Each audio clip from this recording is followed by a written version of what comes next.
that this was the best way to handle this. Tonight, deciding how to put a new school bathroom law into effect.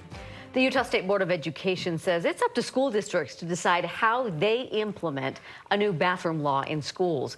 It requires kids to use the bathroom of their gender assigned at birth. But this new decision did not come without protests from parents. News specialist Lindsay Aerts taking a closer look at the plan for us and how the community is reacting tonight.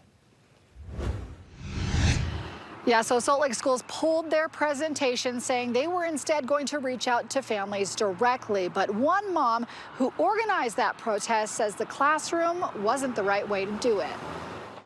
I don't want somebody else telling them, like, you are either a girl or a boy. Like, if you're trans or non-binary, you don't exist. Like, Mom Kristen Kinjo has 3 boys in Salt Lake schools. For her, it was problematic that the district planned a PowerPoint presentation in homeroom classes at Emerson Elementary. I just sent out a flyer saying, like, come out to the soccer field for a 15-minute dance party during this presentation if you're opting out. Those presentations were to outline a new law that dictates that students must use the bathroom that corresponds with their gender at birth. The only gender-inclusive bathrooms for most of these kids is the faculty bathroom. So, they either choose, coming out or going to a bathroom that no other kid is forced to use. The district has since walked back that plan, saying they will now reach out to families directly impacted by that law. I don't think there's a good way to implement a bad law, a law that is harmful to the mental health of the most vulnerable population in Utah.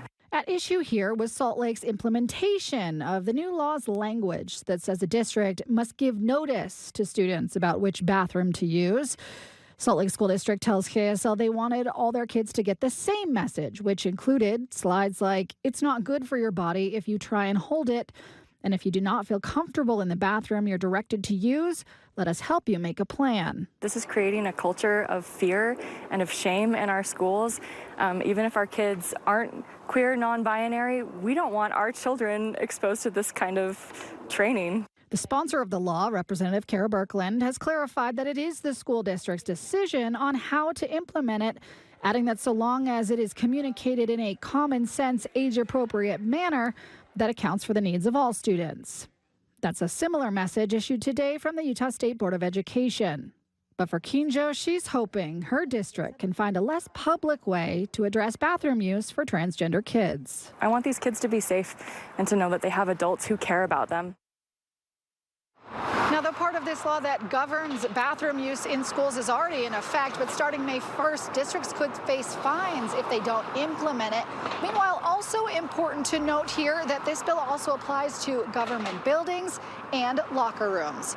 Reporting in Salt Lake City, I'm Lindsay Aerts for KSL 5 News.